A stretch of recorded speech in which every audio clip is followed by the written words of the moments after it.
मंगलम भगवान वीरो मंगलम गौतमो गणे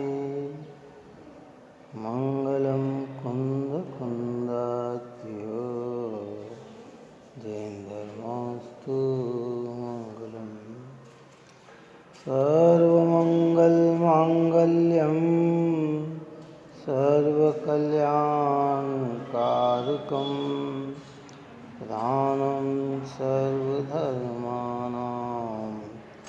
जैनं जयतु शासनं जैनं जयतु शासनं जैनं जयतु शासनं नमस्मै साराय सानुभूतिया चकास्ते चित्स्वभावाय भावाय सर्वभावान्तरचिदे सर्वभावान्तरचिदे सर्वभावान्तरचिदे।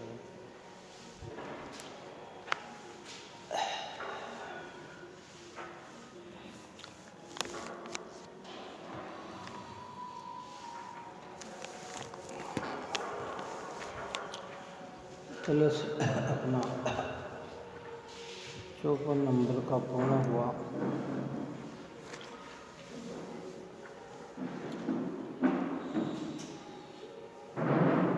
ऊपर के सारे श्लोक में निश्चय नय से अर्थात शब्द द्रव्यार्थिक नय से वस्तु स्थिति का नियम कहा।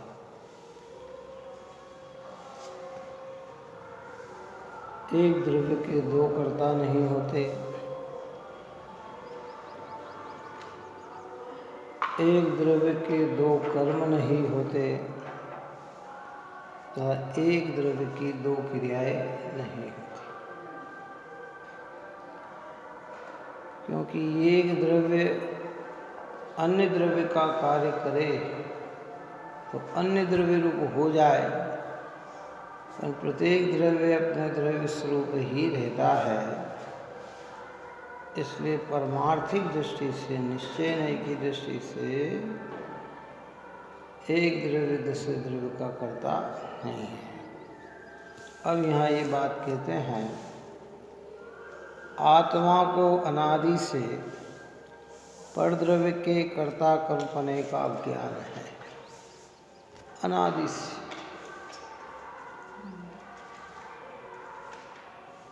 अनादि वही है जिसकी कहीं से प्रारंभता नहीं। कब से अज्ञान है? एक भव के दो भव के 100 भव के 1000 भव के लाख भव के करोड़ भव के अनादि से। जब से आत्मा है तभी से अज्ञानमयी है।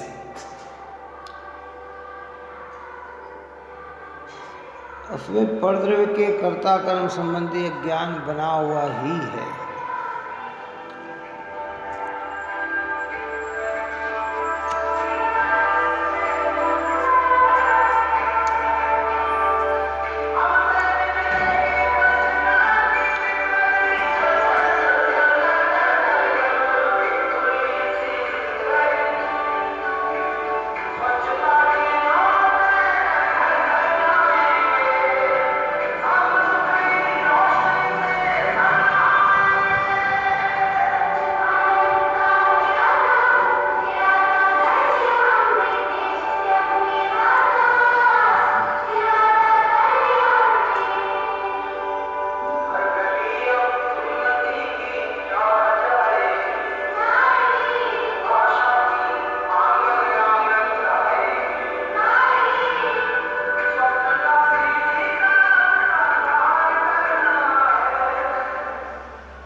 तो यदि वह परमार्थ नहीं के ग्रहण से एक बार भी विलय को प्राप्त हो जाए तो फिर न आए। अब ऐसा कहता है अनादि से अज्ञान है, लेकिन जब ये परमार्थ नहीं के उद्देश्य से, वस्तु स्थिति के नियम के उद्देश्य से अगर ये सुनकर समझ ले तो फिर यह पुनः उत्पन्न नहीं होता। उस विषय में कलश आचार्य अमृतचंद्र देव 55 नंबर का कहते हैं।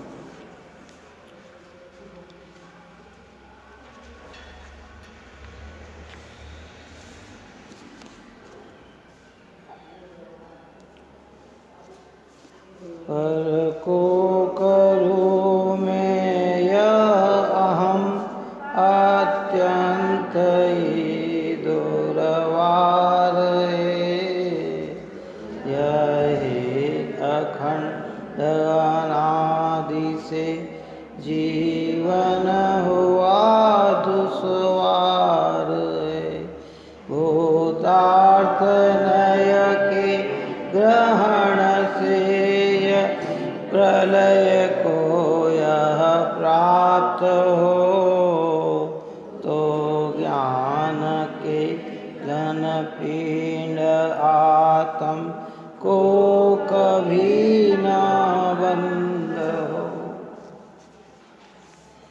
तो ज्ञान के घन पिंड आत्म को कभी न बंद हो। आत्मा का स्वरूप ज्ञान का घन पिंड है और इस परमार्थ नहीं के ग्रहण से भूतार्थ यानी परमार्थ कहो, भूतार्थ कहो, सत्यार्थ कहो, ये सब एक ही बात है कि उसके ग्रहण से यदि प्रलय को यह प्राप्त हो, अगर ये कर्तृत्व बुद्धि प्रलय को प्राप्त हो जाए तो ज्ञान के घन पिंड आत्म को कभी न बंद।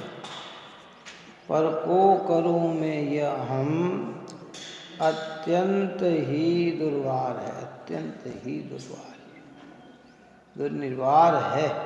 क्या अनादिकाल से आज तक इस कर्ता बुद्धि का दुर्निवार नहीं हुआ, अभाव नहीं। हमने इस विषय में पहले चर्चा भी की है कि देखो भाई, भारी हिंसा तो इस जीव ने कई बार छोड़ दी और बाहरी पदार्थों का भी परित्याग कई बार कर दिया,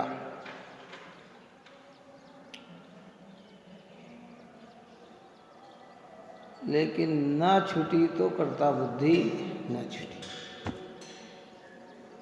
क्यों नहीं छूटी? कि वस्तु स्थिति से हम परिचित नहीं हो पाए। अब जिनवाणी माया काय से परिचित करा रही है कि वस्तु स्थिति से परिचित हो रही है। तो कह रहे हैं कि पर को करूं मैं यह हम अत्यंत ही दुर्वार है, यह है अखंड अनादि से जीवन हुआ दुस्वार। अखंड ये कर्तव्य तो बुद्धि कहाँ से आज तक अखंडता से चली आ रही है, अनादि से चली आ रही है। एकेंद्रीय से पंचेंद्रीय असंगी तक तो विचार ही नहीं है, पर वहाँ अभिप्राय में कर्तृत्व भाव भी बना हुआ है। कहाँ आप और हम जैसे परिणाम करते हैं ना, वहाँ ऐसे कर्ता बुद्धि तो है नहीं कि मैं नहीं किया, ये नहीं किया, ये बोला वो बोला, लेकिन भाव की जो दशा है अंदर में वो तो कर्तृत्व रूप ही है। क्योंकि अगर वहाँ कर्ता भाव न हो तो अकर्ता भाव हो जाए, और अकर्ता भाव हो गया अर्थात ज्ञाता भाव प्रकट हो गया, और वो उन्हें प्रकट हुआ नहीं। जैसे हम कहते हैं कि भाई आदमी हम में अगर क्रोध न हो तो फिर परिणाम क्या होंगे? क्षमा के होना चाहिए भाई। ये दो चीज में एक चीज रह सकती है, या तो क्रोध रह जाए या क्षमा रह जाए। अनादि से आज तक क्रोध चल रहा है तो क्षमा प्रकट नहीं हुई, जब क्षमा प्रकट होगी तो वहाँ क्रोध प्रकट नहीं होगा। ये तो वस्तु की स्थिति नियम है ना। तो अनादि से हमारे भीतर कर्ता भाव है, इसलिए ज्ञाता भाव की जागृति नहीं हुई। और जहाँ ज्ञाता भाव जागृत हो गया कि कि फिर वहाँ कर्ता भाव रहने वाला नहीं है। इसलिए इसको शब्द में डाला कि यह है अखंड अनादि से। और कितना बढ़िया शब्द डाला कि जीवन हुआ दुश्वार है, कि इस कर्ता बुद्धि से यह हमारा जीवन दुश्वार। दुश्वार का मतलब आकुलित हुआ है, दुखी हुआ है। एक ऐसा नहीं हो कि कर्ता भाव रहे और सुख प्रकट हो जाए।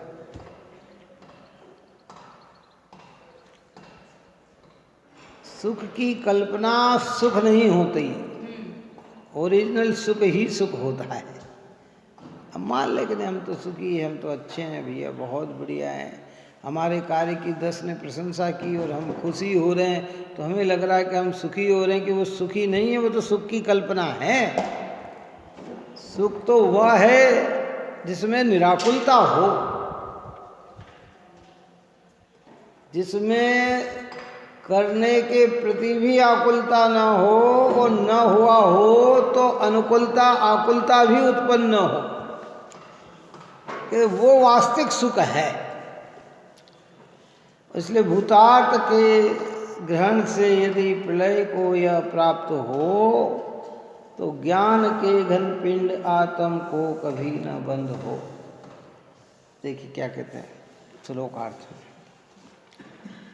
इस जगत में मोही अज्ञानी जीवों का परद्रव्य में करता हूँ, ऐसे परद्रव्य के कर्तृत्व का महाअहंकार और अज्ञान अंधकार जो अत्यंत दुर्निवार है, वह अनादि संसार से चला आ रहा। अनादि संसार से चला, धारा प्रभाविक बहता ही चला आ रहा है। कि नहीं साहब, कभी तो छूट गया होगा ये हमारा कर्ता भाव, कि नहीं छूटा भाई, क्योंकि कर्ता भाव गया, इस स्वरूप की आराधना हो गई, परमार्थ नहीं का ग्रहण हो गया, बस दशाएं चेंज हो गई। बस साली इतने बात है ना, रोज इस बात को कह रहे हैं कि जब जीव धार्मिक नहीं बनता है, धर्म क्रियाओं में नहीं आता है, मंदिर नहीं आता है, पूजन नहीं करता है, गुरु की निकटता में नहीं रहता है, सामायिक आदि नहीं करता है, प्रतिक्रमण आदि नहीं करता है, रात्रि भोजन त्याग नहीं करता, तब तक पाप की क्रिया का कर्ता बना रहता है। मैं ये करता, मैं ये करता, मैं, अरे साहब हम तो पूजा कर ही नहीं सकते, हम तो भक्ति करते ही नहीं, हम तो मंदिर आते नहीं, हम तो ये करते, भाई हम तो घर पे ही ये कर लेते, हम तो फलाना कर लेते। पूरा कर्तृत्व भाव वहाँ, और कदाचित पुण्योदय से उन प्रसंगों से हटकर यहाँ आ गया, तो सारी कर्तृत्व बुद्धि कहाँ लग गई? यहाँ। मैंने कहा ना, उस रोज भी कहा था कि पूरी कर्तृत्व बुद्धि कहाँ लग गई हमारी? यहाँ। अब मुझे ये करना, मुझे ये करना, मैंने ये किया, उनने तो ये किया ही नहीं, हमने तो ये कर दिया। भाषा बोलेगा उसमें कर्ता बुद्धि नहीं है, लेकिन मानता ही ऐसा है, मानता ही ऐसा है। इसलिए इसमें कितना रस डाल दिया अमृतचंद्र आचार्य भगवंत ने कि इस जगत में मोही जीवों का, क्योंकि मोह कर्ता बुद्धि यानी मोह का परिणाम है, अज्ञान का परिणाम है, मिथ्या का परिणाम है। मिथ्यात्व का नाम ही मोह है, दर्शन मोह है। लग रहा है मुझे ये कर दिया, ये कर दिया, ये कर दिया, ये कर दिया। यह ज्ञानी जीवों का परद्रव्य को मैं करता हूँ। परद्रव्य को मैं करता हूँ मतलब परद्रव्य के कार्य को मैं करता हूँ, चाहे वो शरीर संबंधी हो, वचन संबंधी हो, मन संबंधी हो, बाहरी संबंधी हो, इन सब कार्य को कौन करता? कि मैं करता है। ऐसा परद्रव्य के कर्तृत्व का महाज्ञान रूप अज्ञान अंधकार, अहंकार रूप अज्ञान अंधकार, ऐसा कर्तृत्व। इसलिए कहा ना, पर की कर्तृत्व बुद्धि का नाम अहंकार है। मान कछाय अनंतानुबंधी की जो मान है ना, उस मान के अंदर आप धन दौलत परिवार इष्ट मित्र आदि पे अभिमान नहीं कर रहे हो, तो ये नहीं समझना कि हमारा अहंकार निकल गया। कई बहुत पैसे वाले भी बिल्कुल ऐसे झुकते हैं, कैसे झुकते हैं? विनय से झुकते हैं। आइए साहब बहुत सम्मान करते हैं, बहुत करते हैं, तो वो उनका जो अहंकार वो तो दिखाई देने वाला अभिमान नहीं है, वो मंद कषाय का परिणाम है। लेकिन जो भीतर की कर्ता बुद्धि है वो अहंकार तो बना का बना रहता है। इसलिए सूर्य सागर जी महाराज ने जो मार्टंड किताब में ये लिखा कि पर की कर्तृत्व बुद्धि सो अहंकार। बहुत सारे विनयता आ जाती है, झुक जाते हैं, आते बहुमान गाते हैं, आइए साहब आइए साहब। यद्यपि व्यवहार में प्रशंसनीय है, वो विनय भी प्रशंसनीय है, कौन सा, लेकिन वो सम्यक रूप नहीं है। सम्यक रूप तो तब है कि जब अंदर की भीतर की कर्ता बुद्धि मिट जाए। और वो कर्ता बुद्धि कैसे मिटेगी कि दो द्रव्य की सत्ता को भिन्न समझकर दोनों के परिणमन को भिन्न भिन्न जानना, मानना, अनुभव करना। जब एक प्रकार की प्रवृत्ति होगी तो अज्ञान अंधकार का अभाव हो जाए। व्यवहार विनय में कमी नहीं करना, लेकिन व्यवहार विनय का ही नाम अकर्तृत्व भाव नहीं है। मनराज भी बहुत करते हैं, आचार्य भगवंत की, उपाध्याय भगवंत की, सामान्य मुनि भी नहीं करते हैं, गणधर देव भी, क्या गणधर देव भी सर्व साधु की भी नहीं करते हैं। कितनी प्रत्यक्ष में गणधर भगवान किसी मुनि को नमन नहीं करेंगे हंसा, लेकिन नमो लोए सो सावणम वे भी बोलेंगे। कौन बोलेंगे, बात ही समझ में नहीं आई, कौन बोलेंगे, वे भी बोलेंगे, गणधर भगवान भी बोलेंगे। ऐसा नहीं है कि वो नमो अरियंताण और नमो सिद्धाणम भी बोल के दे जाते हैं, वो नमो आर्याणम भी बोलते हैं, नमो वज्रायणम भी बोलते हैं, नमो लोए सो सावणम भी बोलते हैं। सम नमो आर्याणम में सम कोटि के सारे गणधर भी आ जाते हैं। अगर मान लो किसी भगवंत के एक साथ 8 गणधर हो, 10 गणधर हो, तो वो भी उसमें नमन है, और जितने भूमि तल पर आचार्य वे भी उसमें नमन हो जाते हैं। क्या ये तो अद्भुत बात है। ये तो भारी विनय तो उनका भी होता है, लेकिन दो द्रव्य की क्रियाएं एक द्रव्य करता है। मेरी क्रियाएं परद्रव्य करते हैं और परद्रव्य की क्रिया मैं करता हूँ, ऐसा अज्ञान भाव उनके अंदर होता, ऐसा अज्ञान भाव नहीं होता है। क्या आचार्य कहते हैं कि अहो परमार्थ नहीं का अर्थात शुद्ध द्रव्यार्थिक नहीं, अभेद नहीं ग्रहण करने से यदि वह एक बार भी नाश को प्राप्त हो जाए तो ज्ञान घन आत्मा को बंद कैसे हो सकता है। एक बार भी अगर ये मिथ्यात्व का भाव विलय जाए, ये कर्ता बुद्धि में विलय जाए, तो फिर कहते ज्ञान घन आत्मा को बंद कैसे हो सकता है। कौन से बंद की बात कर रहे हैं, मिथ्यात्व अनंतानुबंधी संबंधी। ज्ञानियों को बंद नहीं होता है। एक कथन जहाँ भी जिनागम में आता है वहाँ मुख्यता सम्यक दर्शन की मुख्यता से होता है, क्योंकि सर्वथा बंध से रहित तो सिद्ध भगवान ही होते हैं। अरिहंत परमात्मा को भी आश्रय होता है, बंद नहीं होता, आया और निकल गया। और संसारी जितने भी जीव है वे सब 10वें गुण स्थान तक बंद होता है। सांप्रदायिक आश्रय और उसी के अनुसार स्थितियाँ भी पड़ती है। ऊपर के गुणस्थान में स्थितियाँ नहीं पड़ती है, क्योंकि वह इर्यापत आश्रय होता है, कषाय रहित आश्रय होता है। तो ज्ञानी तो मुनिराज भी होते हैं, ज्ञानी तो पंचगुण स्थान वर्ती भी होता है, ज्ञानी तो समदृष्टि भी होते हैं। तो जहाँ कहते ज्ञानी को बंध नहीं होता वह मिथ्यात्व अनंतानुबंधी लेना, आगे आगे की भूमिका में तो सब बंधन होते ही है, लेकिन यहाँ जो चर्चा है, क्योंकि एक बार परमार्थ नहीं का अर्थात शुद्ध द्रव्यार्थिक नहीं, अभेद नहीं का ग्रहण करने से,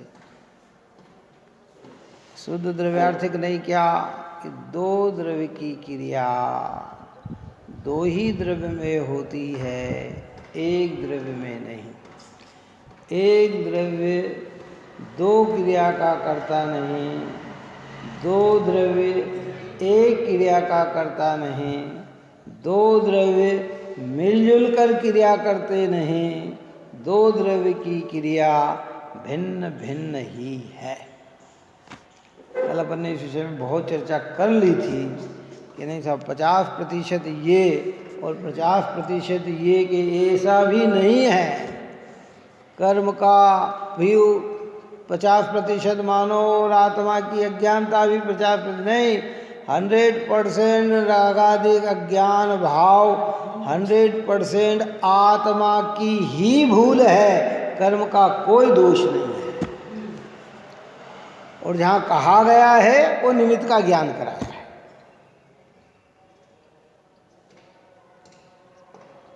वस्तु स्वरूप समझा।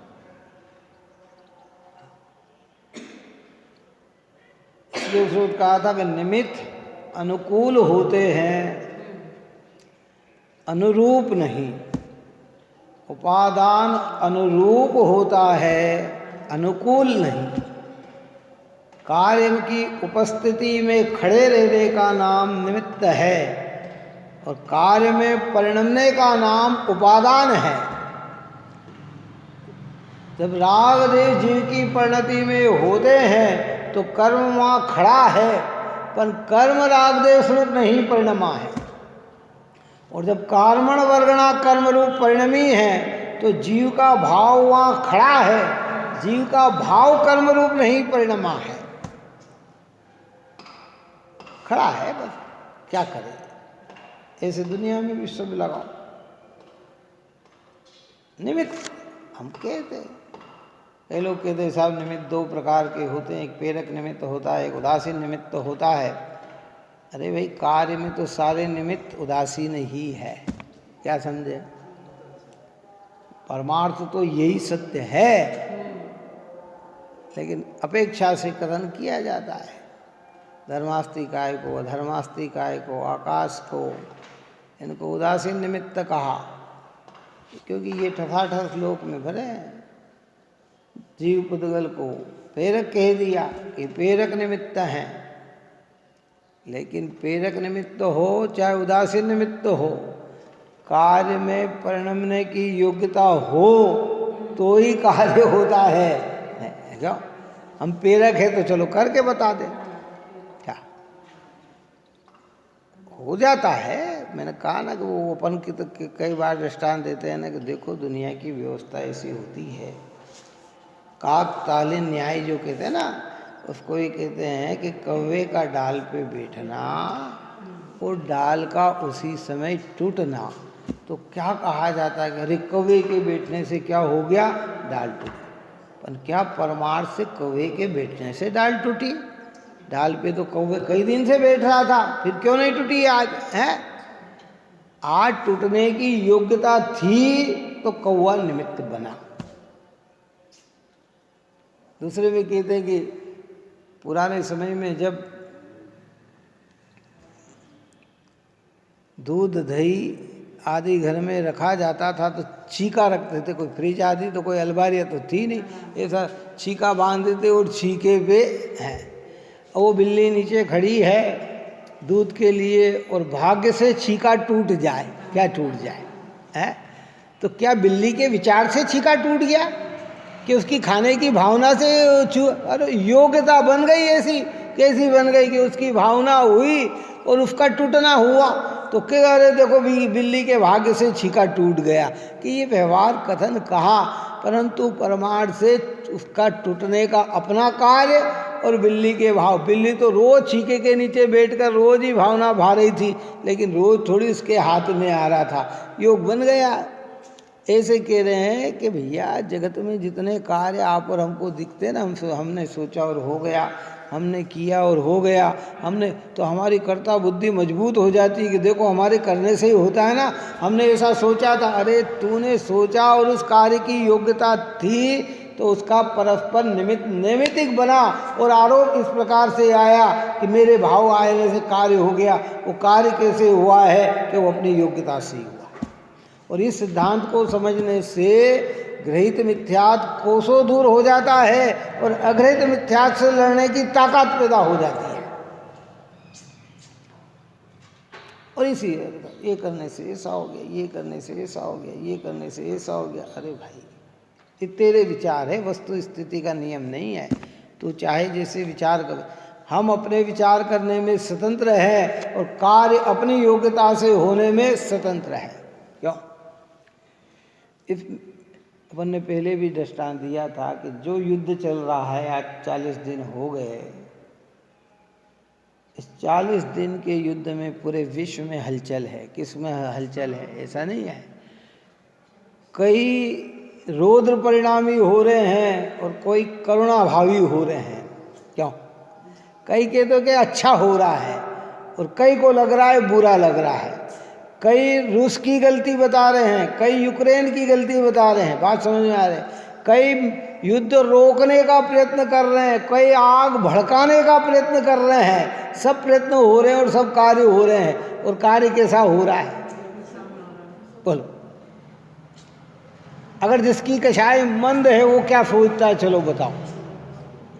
अरे भैया कहीं हिंसा ना हो, एक भी जीव का घात ना हो। देखो कैसी पीड़ा भोग रहे होंगे, भूखे मर रहे होंगे, बच्चे बिलख रहे होंगे, न जाने कहाँ कहाँ भटकना हो रहा होगा, घर छोड़ रहा होगा, जीवन भर की कमाई छोड़नी पड़ रही होगी है। और कई दुष्ट परिणाम है। अच्छा है लड़के युद्ध मर के ख़त्म हो जाए तो अच्छा है। कई ऐसे परिणाम कुपरिणामी भी हो सकते हैं। कई लुटेरे हो तो क्या अच्छा ये छोड़ के भागे और हम कब्जा कर लें, ऐसे परिणामी भी हो सकते हैं। हम इनका ये छीन ले, ऐसे परिणाम भी। इसी अभी इसमें बहुत घटनाएं घटी जो अभी टीवी पे और इन पे तो व्यक्त ही नहीं कर रहे हैं कि वहाँ किस प्रकार का अनाचार दुराचार भी फैल गया है। क्या करें बेचारे, कहते ना दुर्बल को तो सब सताते हैं। नैमित्तिकता में ऐसे ही है कि जहाँ कोई नहीं दिखे वो मालिक बनता है, वो छीन लेता है। क्यों है?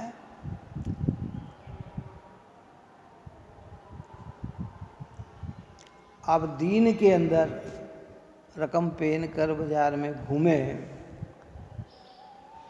उसमें भी चोरी हो जाए, नुकसान हो जाए, तो रात के अंधेरे में और एकल्ले में घूमो तो क्या हो सकता है? चलो सोचो क्या हो सकता है? और वहाँ तो ऐसे ही एकांत, न जाने कहाँ का है, कौन से नगर का है, कौन से गांव का है। वहाँ तो ऐसा चल रहा है। अब वो कितने लोग हैं, किसके पास क्या संपत्ति है। अच्छा इस समय में घर छोड़ के भागेंगे तो किस चीज़ को लेके निकलेंगे? जो कीमती चीज़ होगी वही तो लेके भागेंगे। सामान्य चीज़ तो छोड़ जाएंगे जो और उस कीमती चीज़ को देखकर किसी के भी परिणाम बिगड़े तो वो क्या करेगा? उसको मार के स्वयं मालिक बन जाएगा, बल शक्ति। तो ऐसे भी घटनाएं कई हो रही है। कहने का मेरा मतलब ये है कि सब ऐसे परिणाम भी है, परंतु कार्य तो जो भी हो रहा वो अपनी योग्यता में ही हो रहा है। हमारे यहाँ मालूम आपको क्या होता है?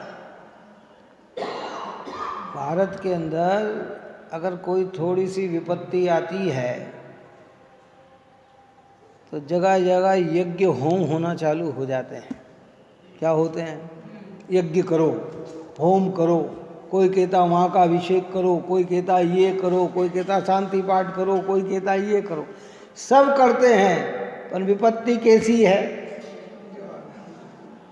तो वहाँ पे भी तो ये सब हो रहे होंगे उनके हिसाब से। किनके हिसाब से? भाई अपन तो दूर बैठे इसलिए उनकी पीड़ा को इतनी समझ नहीं रहे हैं, लेकिन वहाँ जीवन जो जी रहा है उनकी भी तो यही होगी। वो और वो तो उनका तो धर्म ही कर्तृत्व रूप है। हमारे यहाँ तो जैन धर्म में और अकर्तृत्व की बात है। वे तो ईश्वर को ही कर्ता मानते, खुदा को ही कर्ता मानते, प्रभु को ही कर्ता मानते, तो वो तो उसी बात को लेके चल रहे होंगे। फिर भी कार्य कैसा हो रहा है, जो योग्यता। तो एक बार परमार्थ का स्वरूप समझ में आ जाए कि एक द्रव्य दूसरे द्रव्य का कर्ता नहीं। अब एक द्रव्य दूसरे, यहाँ द्रव्य का अर्थ क्या लेना, पर्याय रूप नहीं लेना, द्रव्य गुण पर्याय रूप लेना। काय का, सब बात समझ आए, जहाँ द्रव्य का। हाँ, जब अंदर की बात चलेगी तो राग का कर्ता जीव नहीं है, वो अपने भीतर की बात है। लेकिन अभी यहाँ तो राग का कर्ता जीव है, कर्म का कर्ता जीव नहीं है, ये बता रहे हैं। कर्म राग का कर्ता नहीं है, ये बता रहे हैं। राग का कर्ता जीव है, कर्म के कारण राग हुआ ऐसा नहीं, और राग के कारण कर्म का बंधन हुआ ऐसा भी नहीं। दोनों के बीच में निमित्त नैमित्तिकता है। जीव कर्म रूप नहीं परिणमा, इसलिए कर्म का कर्ता भी जीव नहीं है। ये सिद्धांत को समझाया जा रहा है। परमार्थ यानी अभेद नहीं, दूसरों से भिन्न पढ़कर अपनी ओर ले जाने वाला। इस शरीर का, इंद्रियों का, मन का, वाणी का, इनका कर्ता मैं नहीं। मैं काय का करता हूँ कि अपने भाव का कर्ता। अज्ञान का कर्ता जीव हो सकता है, पर अज्ञान के अनुसार जो वस्तु परिणमित हो रही है, उन परिणमन का कर्ता जीव नहीं है। अपन ने एक और दृष्टांत दिया था कि बच्चे जो बालक होते हैं, पहले मोटर में चलते थे तो मोटर ड्राइवर की पीछे सीट पे बैठकर उसको पकड़ लेते थे। कभी यूं घुमाने का ऑफर हुआ और ड्राइवर ने ऐसे ही घुमा दिया तो उसको क्या लगता था कि मानो मेरे करने से ये हो गया है। कभी रोकने का भाव आया हो, ब्रेक लगाने का, और ड्राइवर का भी ब्रेक लग गया तो अरे देखो मेरे ब्रेक। तो ऐसी वस्तु के परिणमन में और हमारे भावों में कहीं योग्यता बैठ जाती है तो हमारा अज्ञान पुष्ट हो जाता है। और जब भेद ज्ञान कर लेते हैं तो फिर अज्ञान पुष्ट नहीं होता है, फिर वह दूर हो जाता है कि ओहो, वस्तु का परिणमन वस्तु के कारण हुआ है, मेरे परिणाम के कारण नहीं। ये सिद्धांत है। अब इसका जितना घोलन करो, जितना अपन चिंतन करो, देखो लौकिकता में हर चीज को हम चमकाना चाहते हैं। लौकिकता में क्या करना चाहते हैं, जैसे कांच है तो कांच में भी 5-10 बात और थोड़ा सा भी लगे तो उसको एकदम स्वच्छ बनाना चाहते। दीवार है तो कैसी करना चाहेंगे, बिल्कुल स्वच्छ करना चाहेंगे, है। यहाँ कहते हैं ये आत्मरूपी पर्दे पर ये मिथ्या भाव का कलंक है ना, इस कलंक को स्वच्छ करें हम। कर्ता बुद्धि का कलंक है ना, बार बार जिन वचनों को सुनकर, काय को सुनकर, है। मैं परद्रव्य का कर्ता नहीं, परद्रव्य मेरा कर्म नहीं, मैं परद्रव्य का कार्य नहीं, परद्रव्य मेरा कर्ता नहीं। मेरे सुख दुख, मेरे जीवन मरण, मेरे अच्छे बुरे का सबका स्वामित्व मैं स्वयं हूँ, परद्रव्य नहीं है। और परद्रव्य का स्वामी परद्रव्य है, मैं नहीं हूँ। जब भीतर में ऐसा रस प्रकट हो तो हमारा दर्पण जैसा चमक जाएगा, फिर इसमें वही दिखेगा जो वस्तु का स्वरूप है। क्या दिखेगा, दर्पण साफ हो तो फिर क्या दिखेगा, यहाँ जैसा पड़ा वैसा ही तो दिखेगा, कैसा दिखेगा क्या? और दर्पण में जरा सी मलिनता हो तो क्या दिखेगा, बोलो क्या दिखेगा, जो होगा वो दिखेगा। चेहरा बदलने लगा, चेहरा अटपटा दिखने लग जाएगा। ये से कहते भाई ज्ञान जिनागम से निर्मल करो, बार बार सुनो, बार बार विचार। भाव तो आएंगे, मैंने किया, फिर विचार करो कि तो क्या उस रूप परिणमा, कि नहीं मैं नहीं परिणमा, तो मैं करता कहाँ। तो मैंने क्या किया कि मैंने विकल्प किया, विचार किया, परिणाम किए, भाव किए, कि उन भाव का कर्ता कौन हुआ, कि वो मैं स्वयं हुआ, परद्रव्य हुआ नहीं है। अब किस किस पे आरोप और किस किस पे दोष देंगे कि नहीं भैया। व्यवहार में कहेंगे समझाने के लिए, समझने के लिए, क्या करें। जो परमार्थ को ग्रहण कर लेते हैं, ऐसे नीचे की भूमिका के जीव को भी बोलना पड़े तो वो भी व्यवहार के शब्दों का प्रयोग करते हैं। और जब परमार्थ पूरी तरह से घन होकर भूमिका बढ़ जाती है और अपने अंदर में ही रह जाते हैं तो उन्हें बोलने की आवश्यकता ही नहीं पड़ती।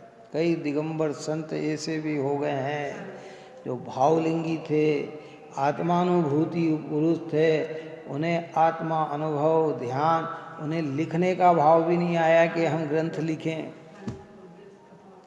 बात ही समझ में नहीं आई, उनको इतना भी विकल्प नहीं आया। लंबा समय भी निकाल दिया मुनि जीवन में, पर लिखने का भाव नहीं आए, वे अपनी आराधना में ही संलग्न रहे। और कई ऐसे मुनिराज हुए हैं कि थोड़े समय मुनि दशा में रहे और बहुत कुछ लिख कर चले गए। ये दोनों ज्ञानी, वो भी ज्ञानी थे और ये भी ज्ञानी हैं। उनमें भी कर्तव्य नहीं, इनको लिखकर भी कर्तव्य नहीं था, उनको न लिखकर भी कर्तव्य नहीं था।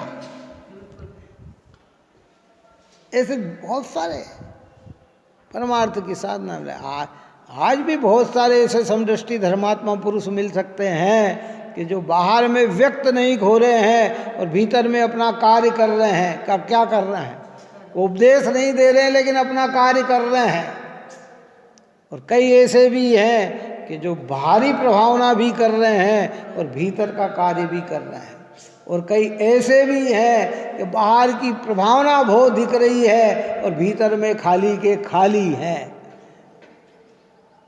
और ये वस्तु की व्यवस्था है, इसमें कोई बहुत बड़ा नहीं है सिद्धांत।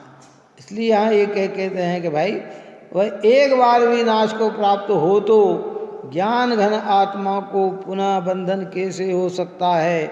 जीव ज्ञान घन है, इसलिए यथार्थ ज्ञान होने के बाद ज्ञान कहाँ जाता है? हम नहीं जाता। कहाँ जा सकता है कि नहीं जाता? क्या कहते? जीव ज्ञान घन है, इसलिए यथार्थ ज्ञान होने के बाद ज्ञान कहाँ जा सकता है? नहीं जाता। जब ज्ञान नहीं जाता तब फिर अज्ञान से बंद कैसे हो सकता है कि कभी नहीं होता। कहीं नहीं जाता। ज्ञान सब में ज्ञान हो गया, अब बंद कैसे हो? कर्तृत्व बुद्धि से बंद था, कर्तृत्व बुद्धि की भावना मिट गई, अज्ञान का समन हो गया। अब उसे ज्ञानी, क्योंकि आत्मा ज्ञान घन स्वरूप और ज्ञान को ज्ञान रूप ही अनुभव में ले लिया कि भाई बंधन की व्यवस्था मिट गई। अब हमारे पग पग पर मैंने क्या कहा,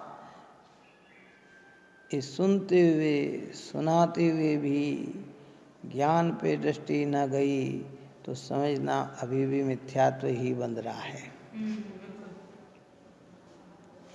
अखंड पाप है ना, ये खंडित पाप थोड़ी है। अभी यहाँ मंदिर में हम आ गए आप और हम हिंसा आदि कार्य नहीं कर रहे हैं, झूठ नहीं बोल रहे हैं, चोरी नहीं कर रहे हैं, कुशिल सेवन नहीं कर रहे हैं, परिग्रह का संचय नहीं कर रहे हैं, कोई इस कार्य करने से धन कमाने की भावना भी नहीं है, फिर भी मैं बोल रहा हूँ, मैं कर रहा हूँ, मैंने किया, मुझे करना, मेरे परिणाम इतने अच्छे, मैंने ये कर दिखाया, कि ये सब कर्तृत्व का बोझ भीतर में समाया हुआ है। इस भाव से रहित हो। सब ये भाव चले जाएंगे तो फिर तो ज्ञानी हो जाएंगे। तो बस यही तो जिनवाणी चाह रही है आप और हमसे कि ज्ञानी हो जाओ। जो लोग कर्तापन रहे ज्ञातापना न आए, और जो लोग ज्ञायकपना न ज्ञानी न। जब तक ज्ञातत्व भाव हमारा जागृत नहीं होता है, ज्ञान की संज्ञा हमें, ज्ञानी की संज्ञा मिलती नहीं। और अगर ज्ञानी बन गए हैं तो कर्ता का भाव होगा नहीं, और कर्ता का भाव चल रहा है तो अभी ज्ञानीपना है नहीं। यहाँ ज्ञानी का अर्थ क्या? शब्द ज्ञानी का नाम ज्ञानी नहीं, सम्यक दर्शन के साथ जो सम्यक ज्ञान प्रकट हुआ उसका नाम ज्ञानी है। जो बढ़ गया विपदाएं, प्रतिकूलताएं, बाहरी व्यवस्थाएं, भैया इनका परिणाम हमारे हाथ में नहीं है। भूमिका के अनुसार इनको यथेष्ट करने का विकल्प आता है तो कहते हैं हम उन भाव के करता हैं, उस परिस्थिति के करता हम नहीं। निमित्त में कहने जाता है सब ये है, ये है, ये है, ये है, तो परिणाम में सो करता। क्या कर सकता है? कर्म जीव रूप परिणमन हो जाए तो कर्म टोटल मिल सामने लिखा मोक्ष मार्ग पर कि कर्म अगर कर्ता होकर कार्य करे तो कर्म में चेतनपना भी होना चाहिए। क्या होना चाहिए है? तो फिर तो उसको जानकारी होना चाहिए। और जिसको जानकारी, जैसे आप और हमको लौकिक व्यवहार में जानकारी है तो हम क्या करते हैं, चलो जानकारी है तो ये खड्डा है, ये अच्छी जगह है, तो खड्डे से बचकर क्या करते हैं, अच्छी जगह चलते हैं ना, है? ये जीव है, ये अरे ये हम चलेंगे मर जाएगा तो हटके चलते हैं ना। ऐसा अगर कर्म में हो तो कह भाई ज्ञानी है मुझे तो उदय नहीं आना चाहिए, या अज्ञानी है मुझे तो यहीं उदय आना चाहिए, फिर वो भी विचार कर ले। ऐसा कौन विचार कर ले? फिर तीर्थंकरों के जीवन में भी प्रतिकूलता क्यों आती, क्यों उपसर्ग होते उनके ऊपर भी, पार्श्वनाथ के मुनिराज पे क्यों उपसर्ग होते हैं? देखो कितनी अद्भुत देह है भगवान की। तीर्थंकर के जीवन काल में गृहस्थ जीवन में तकलीफ नहीं आई और मुनि जीवन में तकलीफ आ गई। दूसरों को गृहस्थ जीवन में तकलीफ आती है और मुनि जीवन में तकलीफ कम होती है, लेकिन उनके तो मुनि जीवन में गृहस्थ जीवन में तो थी नहीं। क्यों नहीं थी तीर्थंकरों को गृहस्थ जीवन में तकलीफ?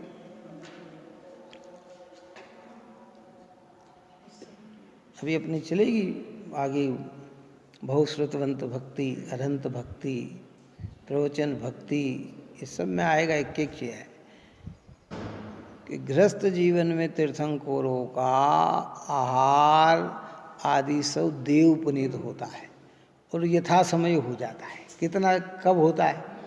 और मुनि बनने के बाद देवता का आहार नहीं लेते, योग्यता ही नहीं है। संयमी व्यक्ति उन्हें देव हार दे सकता है, कौन दे सकता है? और देवता संयमी होते नहीं है, तो उनकी सारी व्यवस्था काय से होती है? गृहस्थ जीवन में हर समय देवता उनकी रक्षा में खड़े रहते हैं। कौन खड़े रहते हैं? गृहस्थ जीवन के अंदर तीर्थंकर है ना। जन्म हुआ तो कितने माता की सेवा करने कितनी देवियाँ आ गई, 56 कुंवारियाँ आ गई, अष्ट देवियाँ आ गई, माता का मन रिझाया, ये करा वो करा ये करा है। बाल भगवान महावीर का अभी आ रहा है, बाल सखा बनकर देव आ गए और भगवान के साथ खेल रहे हैं। क्यों है? वो खेल रहे, सखा बनकर खेल रहे हैं। लेकिन मुनि जीवन में कौन आया? और आता तो फिर क्या आदिनाथ भगवान को इतना समय लगता हार के लिए? पार्श्वनाथ भगवान पे क्या उपसर्ग आता? क्या नहीं आता। तो उनका गृहस्थ जीवन उदय की अवस्था है, पर ये सब निमित्त नैमित्तिक संबंध है। परिणमन तो सबका अपना अपना है। इसलिए ऐसे उपसर्ग के प्रसंग में भी, प्रतिकूलता के प्रसंग में भी विचारधारा हमारी जो बने वो ये बने कि मैं अपने भाव करता हूँ कार्य। तो होता क्या है कि हम इतने अज्ञानी हैं, इतने मोही हैं, इतने कमज़ोर हृदय के हैं, इतने हल्के परिणाम के हैं कि हमारे अंदर जो भाव हुआ हम तत्काल उस भाव के अनुरूप कार्य देखना चाहते हैं और वो कार्य नहीं होता है तो झुंझलाहट हमारे भीतर आना चालू हो जाती है। ये सब कर्तृत्व बुद्धि का ज्ञान है, काय का ज्ञान है, ये ज्ञान है। अधीर होना पर इतना न होना कि जिसमें स्वयं को स्वयं से भूल जाए। इतना अधीर ही नहीं होते वे तो धन्य है, वे तो मुनिराज हैं। बड़े बड़े उत्सर्ग परिस आदि में भी वे अपने परिणाम को दिखाते नहीं हैं। इसलिए बिहार की भी आकुलता नहीं मुनिराज को। काय की? हाँ, कोई आकुलता नहीं। जो प्रसंग है वो प्रसंग में बहते हैं वे तो न आपके रोकने से अधिक रुकते हैं, और न जाने का समय आ जाए है न, और अभी रुकना हो तो किसी के भेजने से जाते भी नहीं हैं, और समय के साथ चलता है उनका। कठोर शब्द मिले तो संतोष, मिष्ट शब्द मिले तो संतोष। काय के बल पर संतोष? ये गाथा। एक द्रव्य दो क्रिया का करता नहीं, दो द्रव्य मिलकर एक क्रिया नहीं करते हैं, दो द्रव्य मिलकर भी कार्य नहीं करते हैं, प्रत्येक द्रव्य अपनी अपनी क्रिया का कर्ता स्वयं है। और ये गले में को बात, गले का मतलब ये बात हमारी श्रद्धा में आई कि परिणाम। और भूमिका के अनुसार आकुलता होती है, पर वो आकुलता वैसी नहीं होती है कि जिसके अंदर जीव पूरी तरह से अपने स्वरूप का विस्मरण कर दे। क्या है?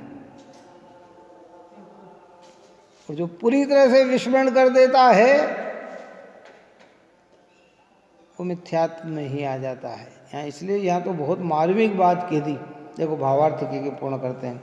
यहाँ तात्पर्य यह है कि अज्ञान तो अनादि से ही है, परंतु परमार्थ नय के ग्रहण से दर्शन मोह का नाश होकर, देखो स्पष्ट किया भावार्थ के अंदर। अपन ने कहा मोह शब्द का जहाँ प्रयोग किया है तो यहाँ दर्शन मोह में मिथ्यात्व अनंतानुबंधी की मुख्यता होती है ना।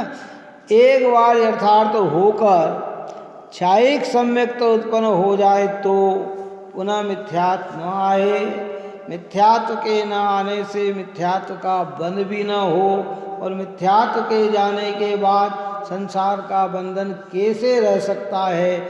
नहीं रह सकता, अर्थात मोक्ष ही होता है, ऐसा जानना चाहिए। इसलिए थोड़ा सा छायिक सम्यक्त की प्रक्रिया में नाले डाले ना। जिसे छायिक सम्यक्त होता है उस जीव के न तो मिथ्यात्व कर्म की सत्ता रहती है पहला, न मिथ्यात्व कर्म का उदय रहता है, न मिथ्यात्व कर्म का बंध होता है, जड़ मूल से विक्षुप्ति हो जाती है। कैसी हो जाती है? अब जिसे मिथ्यात्व का दूसरा नाम क्या कहा? अनंत संसार, अनंत दुख। और जिसकी परिणति में अनंत संसार अनंत दुख का अभाव हो गया, अब तो उसका मोक्ष ही होना है, वो संसार में कैसे बढ़ गया?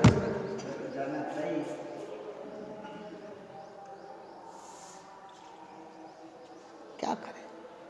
स्वरूप तो ऐसा। आज तो आप और हम इतने सौभाग्यशाली भी नहीं, भाग्यशाली भी नहीं, पुरुषार्थी भी नहीं कि पंचम काल में छायिक सम्यक्त को उपलब्ध कर लें।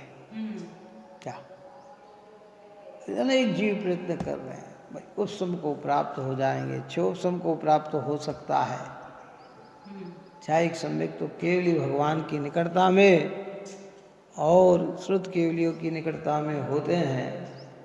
हमारा अभाग्य इतना है कि केवली और श्रुत केवली हमारी निकटता में नहीं है, लेकिन केवली श्रुत केवली की बात हमारी निकटता में है। आपको मालूम है एकलव्य भील, पहले दृष्टांत दिया था ना। एकलव्य भील ने गुरु की प्रतिमा को बनाकर धनुष विद्या सीख ली। मैं इसमें थोड़ा सा विश्लेषण कर रहा हूं कि जो परोक्ष में ऐसा सीख ले तो प्रत्यक्ष द्रोणाचार्य सिखाते तो वो क्या सीख लेता? बात समझ में आई कि नहीं? मेरी बात रहस्य समझ में आया कि बिना सिखाए खाली उनको आदर्श बनाकर उनको सामने रखकर जब उसने धनुष विद्या सीख ली तो जहाँ टोका टोकी होती, जहाँ गलत कर रहा वहाँ बताया जाता, जहाँ उसे सिखाया जाता तो कितना निष्णात परिपूर्ण होता।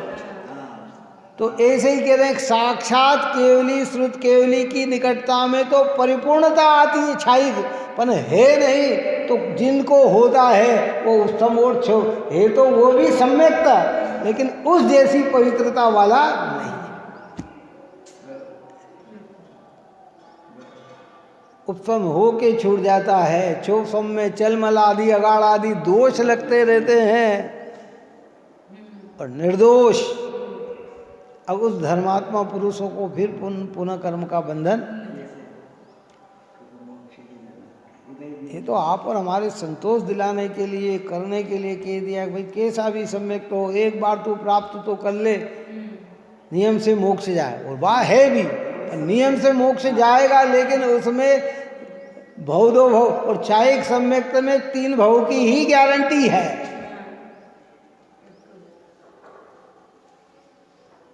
कितनी? तीसरे भव में मोक्ष मिल जाए। इसमें कुछ कह नहीं सकते हैं क्या? अंतिम और छूट जाए तो अर्धपुद्गल परावर्तन तक भी जाना पड़े इस जीव को। हाँ, तो यहाँ कितने स्पष्ट नहीं करा, अर्थात मोक्ष ही होता है ऐसा जानना चाहिए। तो क्या छोड़ने की बात चल रही यहाँ?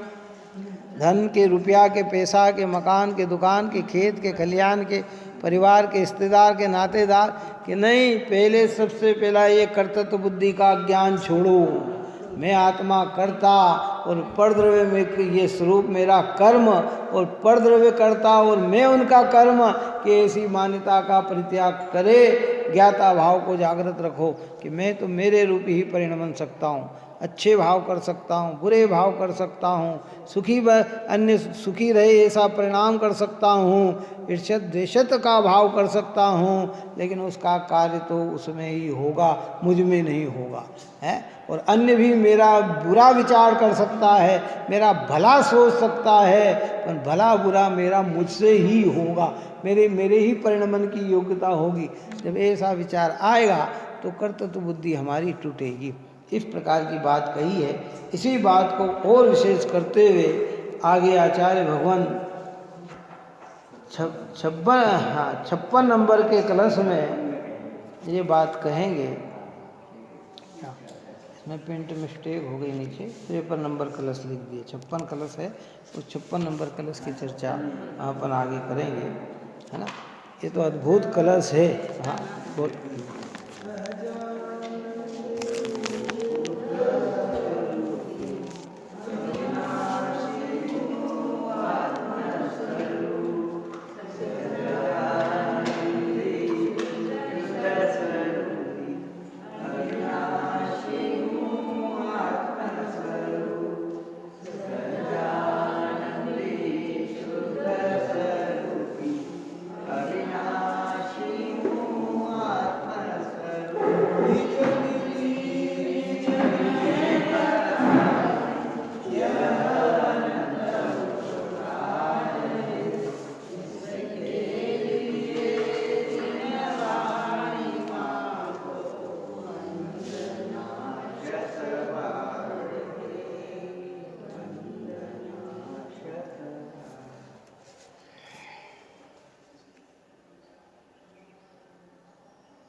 जवानी के ज्ञान से सुझे ढोकालो सोवानी मस्त